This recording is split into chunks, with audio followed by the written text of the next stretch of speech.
Welcome to Shooting Straight with Brad and David. I'm Brad Carlyon, your Navajo County Attorney. I'm David Clouse, your Navajo County Sheriff. And this month, our guest is Roxanne. Roxanne, what is your role in the Navajo County government? So, I am the Victim Services Director at the Navajo County Attorney's Office, which is under Brad. And you do a wonderful job, but we're here to talk about victim services in a broader sense. For 12 years ago, we started the very first Victim Rights Symposium in Navajo County. And unfortunately, at the start of the pandemic, we had to miss one. So this will be our 11th one. And it's coming up again. When is it coming up? So this year, it will take place virtually through Zoom and over the course of 2 days. So it will be April 28th and April 29th, which is the last 2 days of Victims' Rights, or National Victims' Rights Week. What exactly is the purpose of the symposium?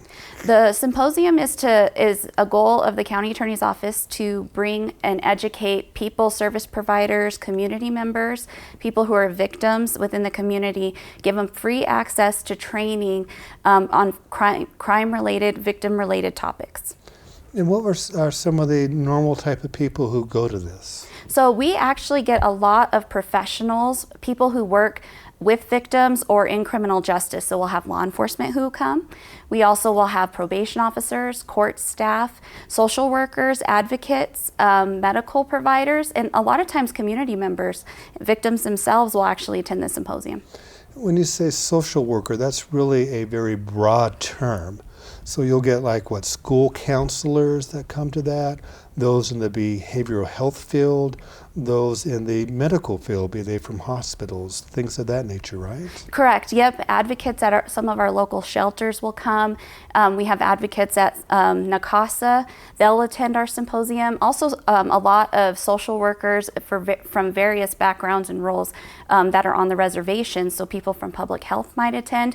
It's open. Actually, we open it up statewide through Zoom, and we've had people even from a state level attend symposium before. What type of topics are going to be covered this year? So this year we have 4 training topics that are going to be covered. Our keynote presenter, her name is Stacy. She is doing a presentation on ACEs, which is the Adverse Childhood Experience Study. And that talks about how our experiences, not only trauma, but positive experiences that affect us throughout our life, even as when we're young, impact us as we age. And so she'll go into a deep dive on what the ACEs is, and then people who have experienced trauma, even in their very young years, how that has, how we can work with that person to make them whole and provide them adequate services. So we're very excited to have her as our very first presenter. And then we have, after that, we're going to have a cultural humility course, which is the same as cultural diversity, which is how most people understand it. And that was super important to us because, Navajo County is very diverse. We're 50% Native American. We have a very large Hispanic population here in Navajo County. And we need to understand how culture intersects with a person's beliefs and how that can impact their trauma, and how the services that we may need to provide them should be culturally sensitive to that individual. So that is one of our second workshops. A third workshop is on missing and murdered Indigenous relatives, which people have probably heard or recognized as missing and murdered Indigenous men and women.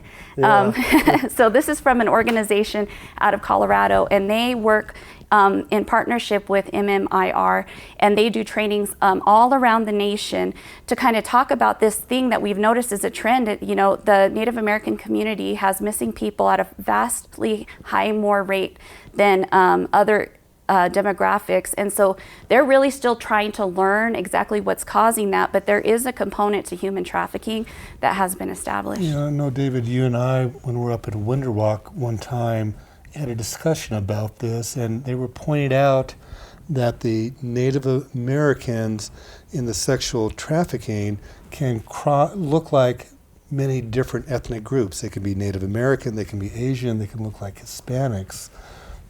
Have you seen that too and heard about that too? Yeah, it's funny, not funny, but ironic that the topic, the Navajo Nation just did a work group with the same topic, and that very question had come up.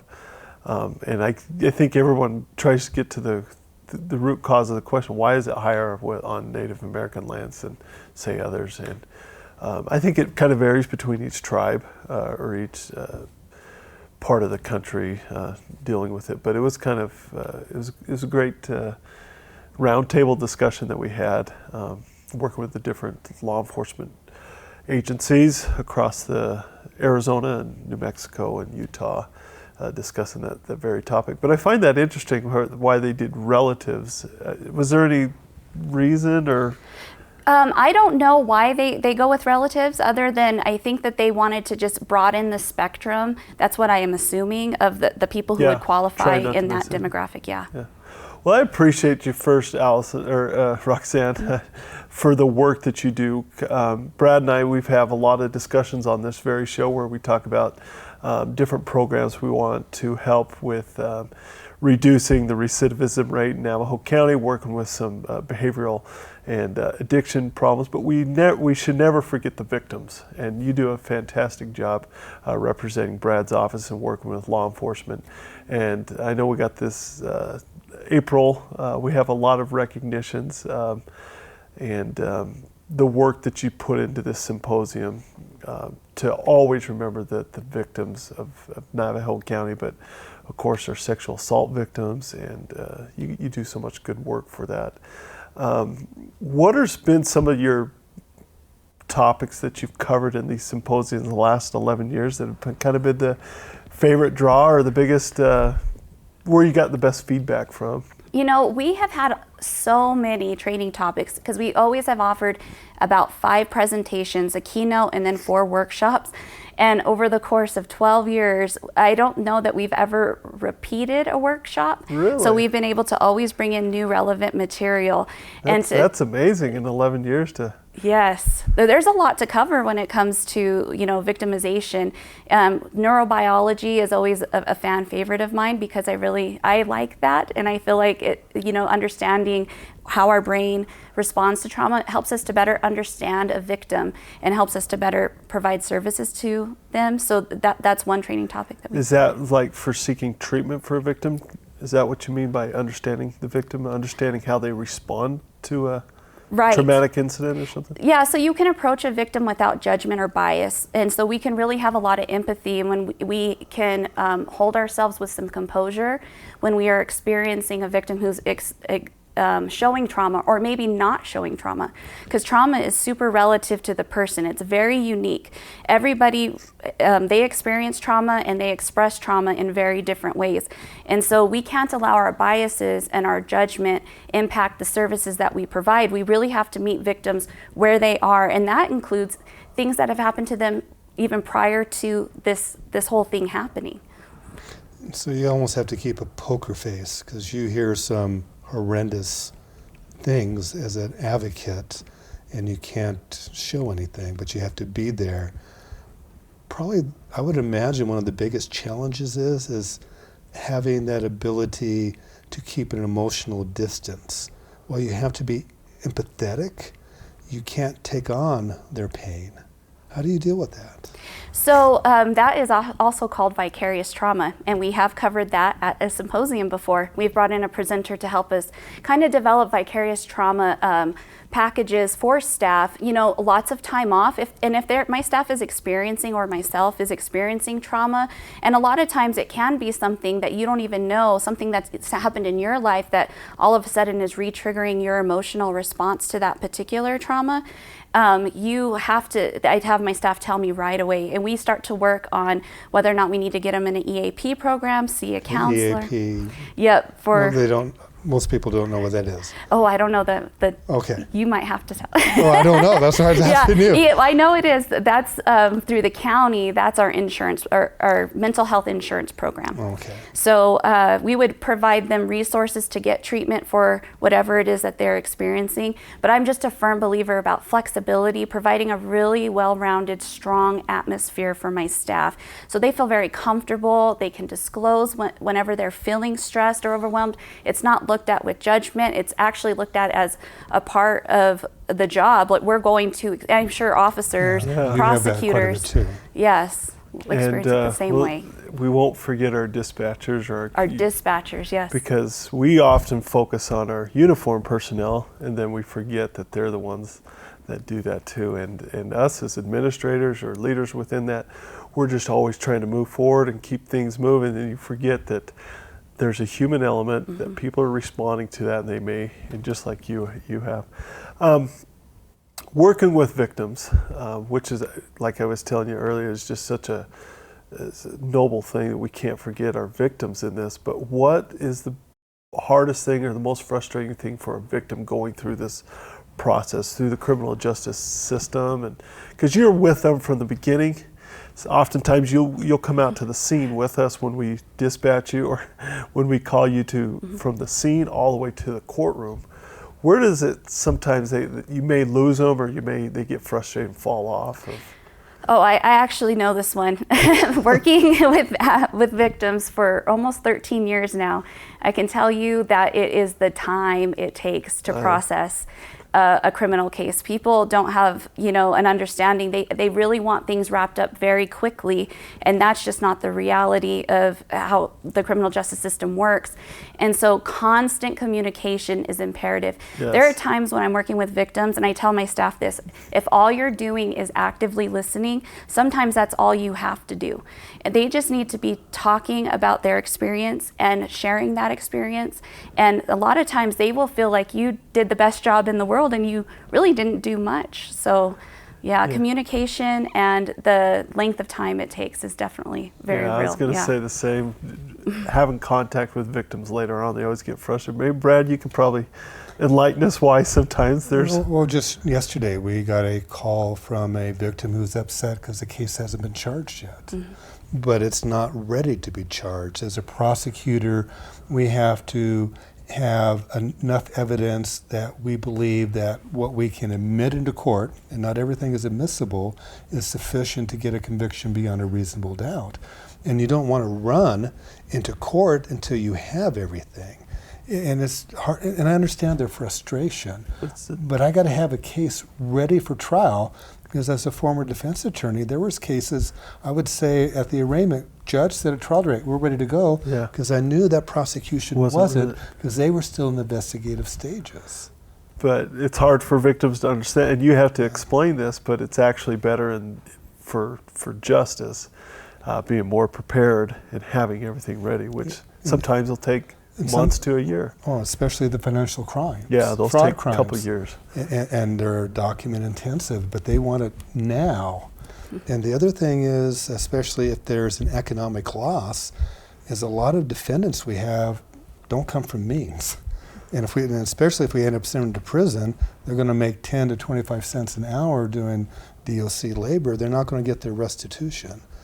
So I always let the victims know, we'll get you that restitution order, but don't hold your breath on collecting. It's very important to have system-based advocates, so advocates like me and my staff who are familiar with the criminal justice process, who understand the law and how it's applied. Because if you don't have that understanding, you won't be able to educate that victim, and a lot of times it is for their best interest. So it does take somebody who actually works within the system to be that knowledge base and that source of information, which is why it's so crucial to have advocates in this particular role. Because there's big words used that that's a lot of people are like, what's an arraignment, what's a hearing, what's an initial appearance, all those types of things. Yeah, you'll lose them. We lose lawyers doing it. But I want to give you time, Roxanne, to explain some of the other classes that are going to be at that symposium in case there's something in particular that people find of interest. So there's only one more class that we're going to be presenting, and I'm actually the presenter of it. Okay. And it is on our victim crime compensation program that we run through the Arizona Criminal Justice Commission. So it's a grant that the state actually receives, but the counties are each designated to operate it. And I am the compensation coordinator for Navajo County. And we can pay for crime-related expenses for victims. That includes medical, mental health, funerals, lost wages, travel, and then crime scene cleanup. Those are the 6 categories of expenses that we can pay for victim. And we for victims of crime, and we're very encouraged and want to make sure that we let as many people know that this option is available. So I thought the symposium was a very good platform to get out that information. And I have to also say that it's not just for state crimes. This covers even reservation cases. So this program covers any expense for any victim, Navajo County wide, and actually within the state, all the same rules apply. You just would apply within that county if you were a victim in Apache County, for instance. All right, so it's where the crime occurred and not where they reside. Right. Okay, for those who might be interested in attending this year's Victim Rights Symposium, how do they register? So if you go to the county attorney's office webpage under community service, there's a victim services webpage there, and I have a symposium page. And there you have all of the training details, a link to a Facebook page, and the link to our registration that will take you right in, and I'll add it to your calendar. So all you have to do that day is log in right at 9:30. So the internet search would just be Navajo County, go to the Navajo County website, then look for the county attorney, Right. and then victim services. Yes.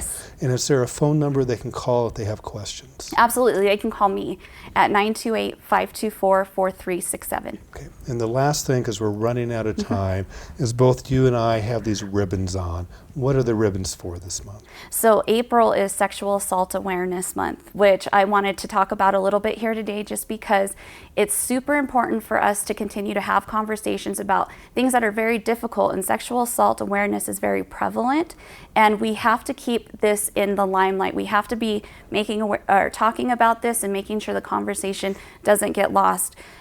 People who feel comfortable with talking about their experiences will report their experiences and receive help. So we want War Teal, which is the color for Sexual Assault Awareness Month, and that's what our ribbons are for. And David will get you one. Yes. We want to thank you for joining us this month on Shooting Straight with Brad and David, and please stay tuned for this month's Most Wanted. Ramon Chacon Rascon has a valid and confirmed felony warrant for failure to appear on the original charge of aggravated DUI. Ramon's last known address was Sholo, Arizona. If you have any information on the whereabouts of Ramon, please call Navajo County Communication Center at 928-524-4050. Or to remain anonymous, please call WeTip at 1-800-78-CRIME.